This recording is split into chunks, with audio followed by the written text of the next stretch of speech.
Now in the studio we have today the CFS State Coordinator, Mr. Brenton Eden.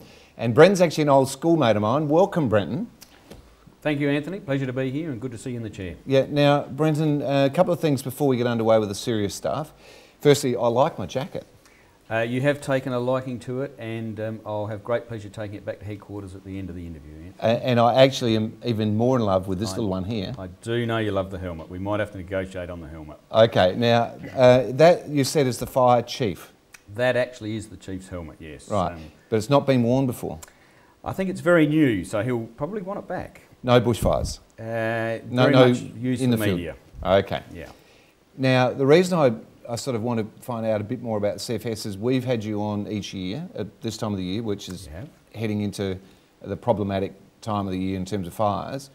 How does the structure work? So you've got the chief guy, he's the head guy that runs the CFS, and then can you just explain how it works? Because I've only just learnt before we started the show, there is nobody paid in terms of the operational side of CFS.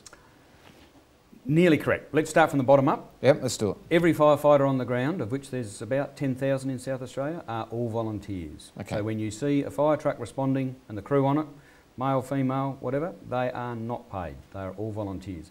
Above that, we have 132 staff that eventually get to the chief. So career staff who are somewhat dressed like I am at the moment, you won't find them fighting fires on the fire ground. You'll find them doing incident management, but the public recognition of those that wear that uniform there, all volunteers. So basically, do you, the paid staff, ever get on the front lines, or are you kind of there coordinating Paid staff things? will get on the front lines and be seen on the fire ground and so forth, and at structure fires, but the real firefighting is done by volunteers. I find that incredible because they're putting their lives at risk. It's still an issue for us that probably if we were to survey the Adelaide metropolitan audience, most would still have an expectation that the people they're seeing on those fire trucks are paid. They're not. They've left their work, they've responded to provide the service we want for them, they do their training for us, it's all volunteer. I think that's absolutely fabulous. You know, like it's great spirit of the human spirit. Absolutely. Now, let's get stuck into the things that affect people. This time of the year, what's the current situation from your point of view, the warnings that you give, what's the latest and greatest advice? Do we stay, do we flee? You know, just give us a quick overview of where we're at. Okay, you will have seen already on the media there's a lot of attention about this is going to be a bad fire season, and to some degree we say that every year. Put it in perspective, we've already burnt over 2 million hectares of South Australia this year from fires. 2 million hectares have been burnt already this year. As I left headquarters today, we have fires in the Port Germain, Port Pirie area.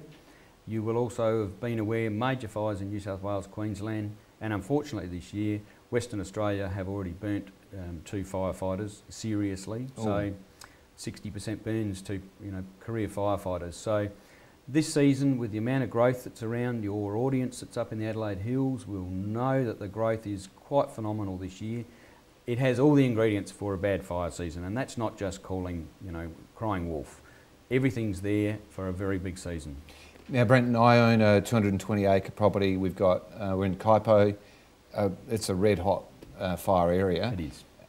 Anyone that's in a fire area, well, firstly, what are the fire areas, and then what should we do? Look, the key message this year is you as an individual, you need to know the risks you face, and that's where do you live, where do you travel to work, where will you be at work during the day, where will your family be, where will pets be, what will you do with them. You need to know the risks, and then you must have a plan put in place. Now, previously we've said, have a written bushfire survival plan. A lot of people have been put off by that. They don't want to write anything, they don't want to think about it. So this year the take-home message is really akin to what we're seeing on television now with the catastrophes in New York.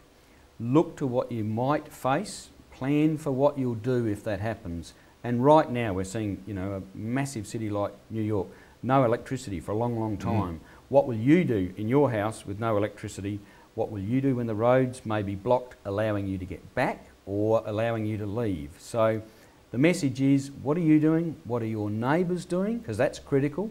Your 220 hectares of land is actually fuel to travel onto your neighbour's property, if you put it that way. So are you being responsible for it, cutting it down, reducing the risk? And do you know what you're going to do in the event of a major fire? So let's look at an issue that I personally have. I might as well ask you all my questions. Right, we'll deal with your questions. And then hopefully everyone else will sort of come along for the ride. But we have heritage scrub, which we can't touch, can't burn off, can't do anything with at all. Yep. Unless we go through this ridiculous process. So consequently, we're not prepared to go through this massive process to get a plan in for the heritage scrub because just haven't had the resources to do it. So we can't burn off. There is a huge fire load sitting in that heritage scrub that we can't do anything with. Right, but your house is not right in the middle of it. No, but it's next to it. Okay, well then you already realise that you face a huge fuel loading. In other words, a lot of stuff that will burn on your property. That's right. And some of it very close. So you need to walk around your property and say, have I got at least 20 metres between where I want to seek refuge, i.e. your house, and where the worst of the combustion will happen. Okay. And if you're looking at a property that hasn't got that, then you need a plan to say, well, my life's more important than my house. It's also more important than my heritage scrub. It's not a house that I think I can survive in. I'm not going to be there on those worst days. Now the CFS website this year, and I think I was staggered probably 2 or 3 years ago when I came here and saw how you were progressing websites and Facebook and Twitter and social media. CFS are right into that now, and any audience, go to the CFS website. We have a smartphone app that was released yesterday. I logged onto it this morning. Excellent. It's the answer to a lot of your questions. So anyone that's watching this program is already sort of IT and internet savvy, and they're already caring. So my advice would be get onto that website, go through it, see what you can get out of it, and it really is a first-class product. So the app, what's it called? CFS? It's just the CFS South Australian Country Fire Service smartphone app. Once you've loaded it, it will know from the GPS off your smartphone where you are at that point in time. It'll tell you the fire ban district you're in. It will tell you all the going fires.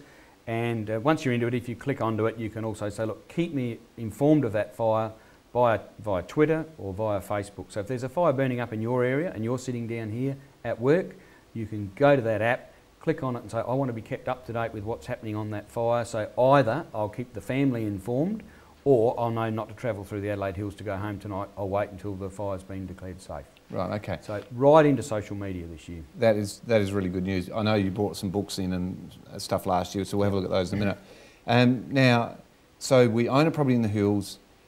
What define the hills? Because Belair, Blackwood, I know we've talked about this previous years. Yeah. Are they still considered high risk?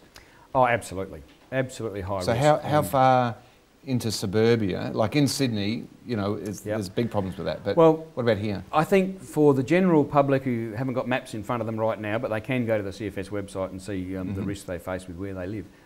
Think of the Canberra fires. You know, the Canberra fires of many years ago, several years ago. The type of vegetation you're talking about was the view they were looking at. But when that caught on fire and it came across the roadway, and that's all that separated them, and then it went through their pine bark, and then it went through their brush fences, and then that house caught fire and took the next house and the next house.